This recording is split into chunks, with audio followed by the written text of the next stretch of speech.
Hi friends, அனைவருக்கும் வணக்கம். இன்றைக்கி நம்ம சேனலில் என்ன ரெசிபி பார்க்க போகிறோன்னா, பெங்களூர் ஃபேமஸ் சௌசௌ பாத் ரெசிபி தான் ஃப்ரெண்ட்ஸ். இது ஒன்றுமே இல்லை, உப்புமா கேசரி தான் ஃப்ரெண்ட்ஸ். இதுக்கு முதல்ல நான் உப்புமா செய்கிறதுக்காக ஒரு கப்பு ரவை எடுத்திருக்கேன். 2 மீடியம் சைஸ் வெங்காயத்தை குட்டி குட்டியாக கட் பண்ணி வச்சுருக்கேன். கொஞ்சமாக கருவேப்பிலை, 6 பச்சை மிளகாய், கொஞ்சமாக கடலைப்பருப்பு, கொஞ்சமாக கடுகு, உப்பு உங்கள் ருசிக்கு தகுந்த மாதிரி, கொஞ்சமாக கொத்தமல்லி, 3 டேபிள் ஸ்பூன் எண்ணெய். இப்போ கேசரி பண்ணுறதுக்காக ஒரு கப் அளவுக்கு ரவை, அதே ஒரு கப் அளவுக்கு சர்க்கரை, கொஞ்சமாக மஞ்சள் தூள், முந்திரி, திராட்சை, 2 டேபிள் ஸ்பூன் எண்ணெய், 1 டேபிள் ஸ்பூன் நெய், பைனாப்பிள் எசன்ஸ் எடுத்துருக்கேன் ஃப்ரெண்ட்ஸ். உங்கள்கிட்ட ஃப்ரெஷ் பைனாப்பிள் இருந்ததுன்னா நீங்கள் ஃப்ரெஷ் பைனாப்பிள் கூட யூஸ் பண்ணிக்கோங்க. நான் இங்கே ஃபுட் கலர் யூஸ் பண்ணல ஃப்ரெண்ட்ஸ், மஞ்சள் தூள் தான் யூஸ் பண்ணின்னு இருக்கேன். இப்போ முதல்ல நம்ம உப்புமா செய்கிறதுக்காக ஒரு பாண்டலி வச்சுட்டு ஒரு டீஸ்பூன் அளவுக்கு எண்ணெய் ஊற்றிக்கலாம். நம்ம உப்புமாக்காக எடுத்து வச்சுருந்த எண்ணெயிலே 1 டீஸ்பூன் ஊற்றிக்கலாம் போதும். இப்போ இதெல்லாம் நம்ம எடுத்து வச்சுருக்க ரவை போட்டு நல்லா வறுத்துக்கலாம் ஃப்ரெண்ட்ஸ். ரவை நல்லா வறுத்துட்டா டேஸ்ட்டு நல்லாயிருக்கும், வாசனையும் நல்லாயிருக்கும். இப்போ இந்த ரவை நல்லா கைவிடாத வறுத்துக்கோங்க ஃப்ரெண்ட்ஸ். நல்லா கலர் சேஞ்ச் ஆகி வாசமும் சேஞ்ச் ஆகணும், அது வரைக்கும் நல்லா கைவிடாத வறுத்துக்கோங்க. ரொம்ப கருக விட்டுறாதீங்க ஃப்ரெண்ட்ஸ், நல்லா கைவிடாத வறுத்துக்கோங்க. பாருங்கள், இந்த அளவுக்கு கலர் சேஞ்ச் ஆனதுக்கப்புறமா எடுத்து சைடில் வச்சிடலாம். இப்போ அதே பாண்டலிலே மிச்சம் இருக்கிற எண்ணெய் ஊற்றிக்கலாம். உப்புமாக்காக வச்சுருந்த எண்ணெய் ஊற்றிட்டு எண்ணெய் சூடானதுக்கப்புறமா கடுகு போட்டுக்கலாம். கடுகு கொஞ்சம் நல்லா பொரிஞ்சு வந்ததுக்கப்புறமா நம்ம எடுத்து வச்சுருக்க கடலைப்பருப்பு சேர்த்துக்கலாம் ஃப்ரெண்ட்ஸ்.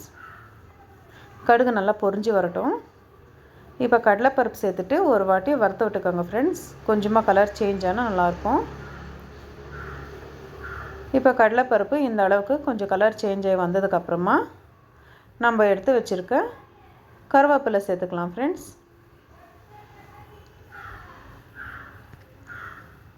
கூடிய பச்சை மிளகாய் கூட சேர்த்துக்கலாம்.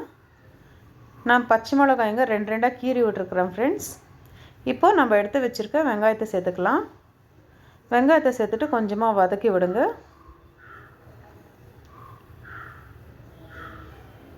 இப்போது வெங்காயம் வதங்கிறதுக்காக ஒரு 4 கல் உப்பு போட்டுக்கோங்க ஃப்ரெண்ட்ஸ். கொஞ்சமாக போதும், வெங்காயம் வதங்கும், டேஸ்ட்டும் நல்லாயிருக்கும். இப்போ இது நல்லா வதங்கட்டும். இப்போ நம்ம கேசரி பண்ணுறதுக்காக இன்னொரு பாண்ட்லி வச்சுட்டு அந்த பாண்ட்லியில் நம்ம எடுத்து வச்சுருக்க நெய் சேர்த்துக்கலாம். நெய் கொஞ்சம் நல்லா உருகுனதுக்கப்புறமா நம்ம எடுத்து வச்சுருக்க முந்திரி பருப்பு சேர்த்துக்கலாம் ஃப்ரெண்ட்ஸ். முந்திரி பருப்பு ஒரு வாட்டி வதக்கி விட்டுடுங்க. கொஞ்சமாக கலர் சேஞ்ச் ஆகிற வரைக்கும் இருக்கட்டும். கொஞ்சம் இந்த அளவுக்கு கலர் சேஞ்ச் ஆனதுக்கப்புறமா இப்போது நம்ம எடுத்து வச்சுருக்க திராட்சை சேர்த்துக்கலாம்.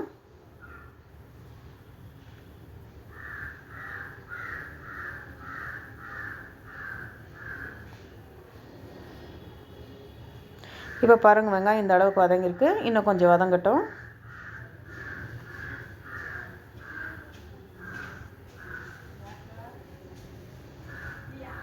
நம்ம எடுத்து வச்சுருக்கிற முந்திரி பருப்பு, திராட்சை இந்த அளவுக்கு வதங்கினதுக்கப்புறமா எடுத்து சைடில் வச்சிடலாம் ஃப்ரெண்ட்ஸ். இப்போது அதே பாண்ட்லிலேயே நம்ம கேசரிக்காக எடுத்து வச்சுருந்த ரவையை போட்டு அது கூட நல்லா வறுத்து எடுத்துக்கலாம். பாருங்கள் ஃப்ரெண்ட்ஸ், இங்கே வெங்காயம் இந்த அளவுக்கு வதங்கினதுக்கப்புறமா நான் இங்கே 1 கப்பு ரவைக்கு 2 கப் அளவுக்கு தண்ணி ஊற்றிக்கிறேன். இங்கே பாருங்கள், கேசரிக்காக வச்ச ரவை இந்த அளவுக்கு வதங்கி வந்திருக்கு. இன்னும் கொஞ்சம் கலர் நல்லா சேஞ்ச் ஆகட்டும். ரவை நல்லா வதங்கி வந்துச்சுன்னா ஒன்றோட ஒன்று ஒட்டாத நல்லாயிருக்கும் கேசரி. பாருங்கள் ஃப்ரெண்ட்ஸ், இந்த அளவுக்கு வதங்கினதுக்கப்புறமா எடுத்து சைடில் வச்சிடலாம். இப்போ அதே பாண்ட்லிலேயே நம்ம கேசரிக்காக எடுத்து வச்சுருந்த 2 டேபிள் ஸ்பூன் எண்ணெய் சேர்த்துக்கலாம். எண்ணெய் சேர்க்கறதுனால கேசரி ஆறுனதுக்கப்புறமா கூட நல்லாவே இருக்கும் ஃப்ரெண்ட்ஸ். இப்போ கேசரிக்கு நம்ம 1 கப்புக்கு ரவைக்கு 3 கப் அளவுக்கு தண்ணி ஊற்றிக்கலாம். பாருங்கள் ஃப்ரெண்ட்ஸ், உப்புமாக்காக நம்ம வச்சுருந்த தண்ணி நல்லா கொதிச்சு வந்துன்னு இருக்குது. இப்போது கொஞ்சமாக கல்லுப்பு சேர்த்துக்கலாம். உங்கள் டேஸ்ட்டுக்கு தகுந்த மாதிரி நீங்கள் சேர்த்துக்கோங்க ஃப்ரெண்ட்ஸ். நான் 1/2 டேபிள் ஸ்பூனோட ரொம்ப கம்மியாக தான் சேர்த்துருக்கேன். இப்போ உப்பு ஒரு நிமிஷம் நல்லா கரைஞ்சி வந்ததுக்கப்புறமா நம்ம எடுத்து வச்சுருக்க ரவை சேர்த்துட்டு நல்லா மிக்ஸ் பண்ணி விட்டுடுங்க ஃப்ரெண்ட்ஸ். நல்லா மிக்ஸ் பண்ணிவிட்டு ஒரு தட்டு போட்டு மூடிட்டு சிம்லேயே ஒரு 10 நிமிஷம் விட்டுடுங்க ஃப்ரெண்ட்ஸ். ரவை வேகட்டும்.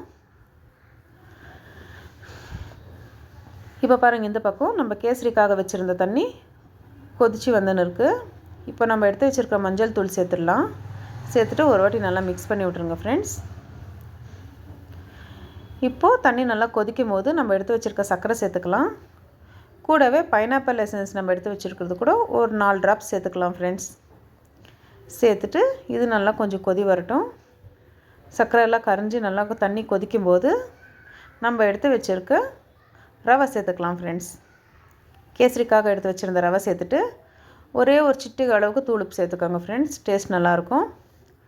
சேர்த்துட்டு நான் நல்லா மிக்ஸ் பண்ணிவிட்டு இது கூட மேலே ஒரு தட்டு போட்டு மூடிட்டு ஒரு 10 நிமிஷம் சிம்லேயே வச்சுடுங்க ஃப்ரெண்ட்ஸ். வேகட்டும், ரவை வேகட்டும். இப்போ பாருங்கள் ஃப்ரெண்ட்ஸ், உப்புமா ரெடியாக இருக்குது. ஒரு 10 நிமிஷம் இருக்குது, உப்புமா ரெடியாக இருக்குது. இப்போ நம்ம கட் பண்ணி வச்சுருக்கிற கொத்தமல்லி லாஸ்ட்டில் தூவிட்டு ஸ்டவ் ஆஃப் பண்ணிடலாம். இங்கே ஒரு 10 நிமிஷம் இருக்குது. இங்கே கூட கேசரிக்காக நம்ம போட்டிருந்த ரவை நல்லா வெந்து வந்திருக்கு. இதை நல்லா மிக்ஸ் பண்ணிவிட்டு இப்போ நம்ம வறுத்து வச்சுருக்க முந்திரி பருப்பு திராட்சை ரெண்டுத்தையும் சேர்த்துட்டு மிக்ஸ் பண்ணி ஸ்டவ் ஆஃப் பண்ணிடலாம் ஃப்ரெண்ட்ஸ். அவ்வளோதான் ஃப்ரெண்ட்ஸ், ரொம்ப சூப்பரான பெங்களூர் ஸ்பெஷல் சௌசௌ பாத் ரெசிபி ரெடியாக இருக்குது. நீங்களும் இதை மார்னிங் பிரேக்ஃபாஸ்ட்டுக்கு செஞ்சு பாருங்கள் ஃப்ரெண்ட்ஸ். ரொம்ப நல்லாயிருக்கும். இதே மாதிரி நம்ம சேனல் பார்த்துட்ருங்க ஃப்ரெண்ட்ஸ். உங்களுக்கு இந்த ரெசிபி பிடிச்சிருந்துச்சுன்னா நம்ம வீடியோவை ஷேர் பண்ணுங்கள், லைக் பண்ணுங்கள், கமெண்ட் பண்ணுங்கள். மறக்காத நம்ம சேனலை சப்ஸ்கிரைப் பண்ணிக்கோங்க ஃப்ரெண்ட்ஸ். இதே மாதிரி உங்கள் சப்போர்ட் எப்போவுமே இருக்கட்டும். ரொம்ப நன்றி ஃப்ரெண்ட்ஸ்.